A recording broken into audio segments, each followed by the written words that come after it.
In paintings and movies, the crucifixion looks almost peaceful. A clean wooden cross, a serene face, wounds that seem somehow manageable to bear, but the historical and archaeological record tells a completely different story altogether. Roman executioners deliberately designed crucifixion to be the most painful and humiliating death imaginable. And much of what actually happened during these executions has been sanitized, suppressed, or simply lost to time. I'm going to share 20 facts from ancient records, medical studies, and archaeological discoveries that reveal the brutal reality that history tried so hard to erase from public memory and awareness. Number 1. Crucifixion did not originate with the Romans. The practice dates back to the Assyrians, Babylonians, and Persians of the first millennium before Christ. Alexander the Great brought it from Persia to the Mediterranean in the 4th century BC. The Phoenicians then introduced it to Rome around 300 BC. But it was the Romans who perfected the practice over 500 years, transforming it into a calculated instrument of terror and state control. They used it primarily against slaves, foreigners, and political rebels. Roman citizens were almost never crucified because the punishment was considered too degrading for someone with legal standing in the empire. Number 2, despite thousands of crucifixions recorded in ancient texts, only one confirmed victim has ever been found. In 1968, archaeologist Vasilios Tsafaris discovered the remains of a man named Johanan in a Jerusalem tomb. His heel bone still had an iron nail driven through it.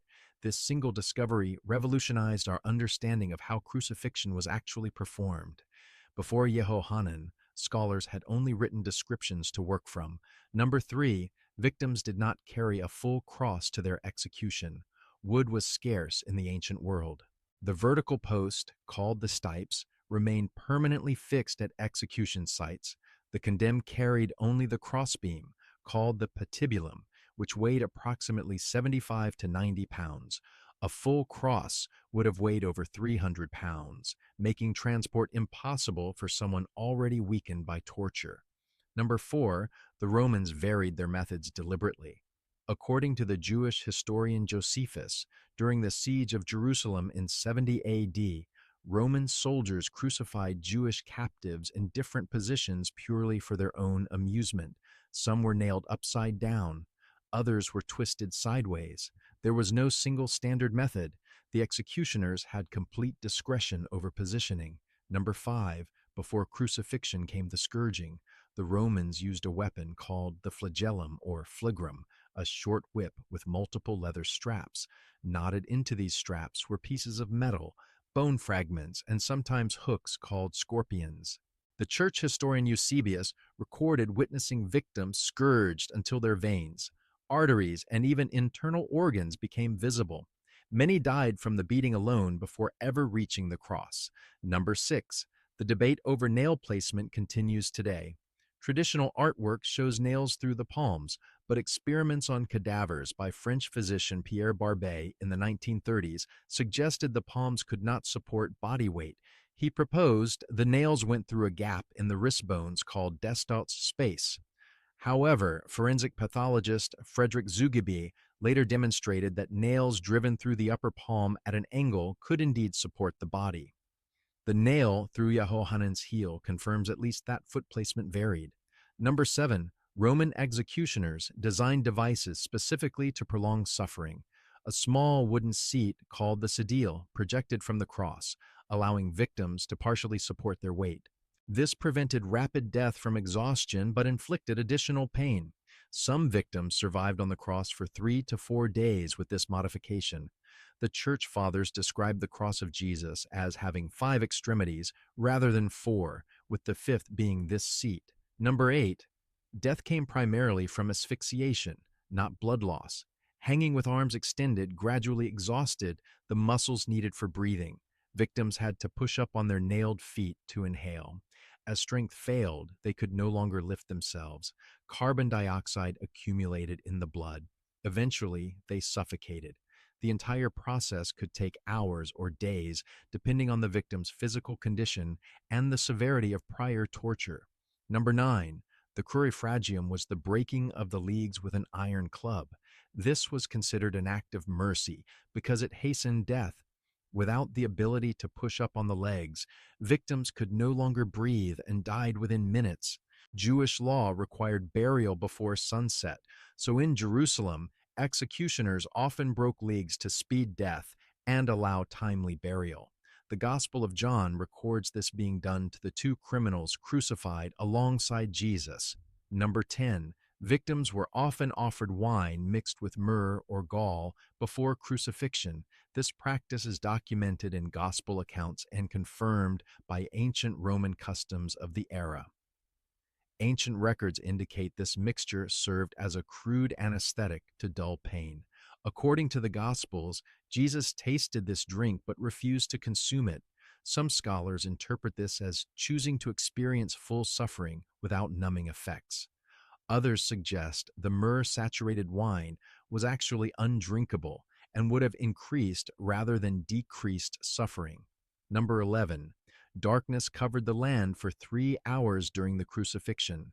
This event is recorded not only in the Gospels, but confirmed by ancient secular sources.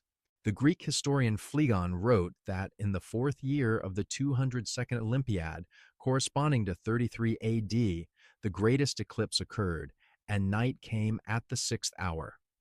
The historian Julius Africanus noted, this could not have been a normal solar eclipse because Passover occurs during a full moon when the moon is opposite the sun. Number 12. An earthquake struck Jerusalem at the moment of death.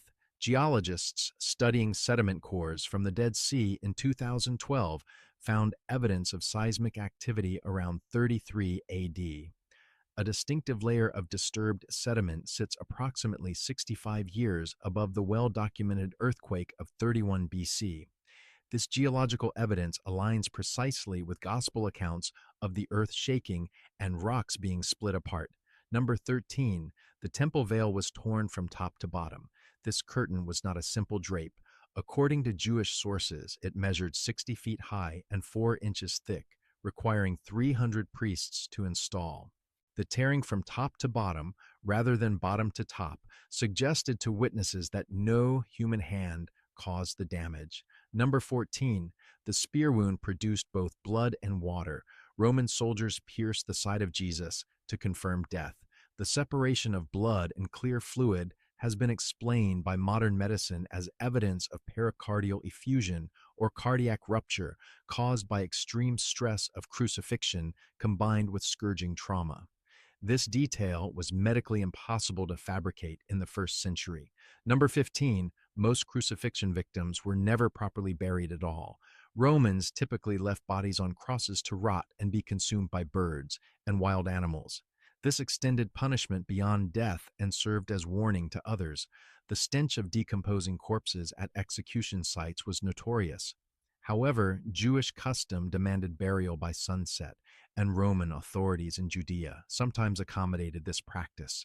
Number 16. The extreme rarity of archaeological evidence has a simple explanation. Nails were extremely valuable and usually removed for reuse. Bodies left to decompose scattered bones across the landscape. Yehohanan's heel bone preserved the nail only because it had bent against a knot in the wood and could not be removed without destroying the bone. Number 17. Pontius Pilate's existence was confirmed by archaeology in 1961.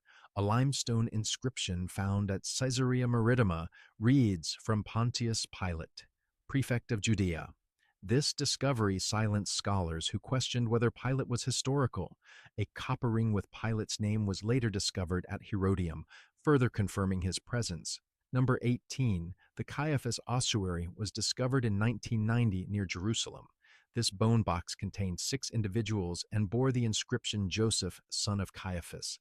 A coin dated to 43 AD found inside confirms the burial occurred within the correct time frame. Caiaphas was the high priest who presided over the trial leading to crucifixion. Number 19. Crucifixion was abolished in the Roman Empire by Constantine the Great around 337 AD. As the first Christian emperor, Constantine ended the practice out of veneration for Jesus Christ. For 500 years, Rome had used this brutal method to terrorize conquered peoples across 3 continents.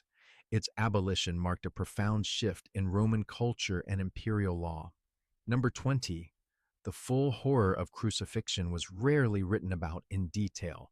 Ancient authors considered it too degrading to describe explicitly. Cicero called it the most cruel and disgusting punishment. Josephus called it the most pitiable of deaths. The silence in historical records is itself evidence of how deeply the Romans understood the shame they inflicted. They designed crucifixion not just to kill, but to erase the dignity of their victims from memory. And yet, the details survived in scattered records, buried archives, and one remarkable heel bone in a Jerusalem tomb.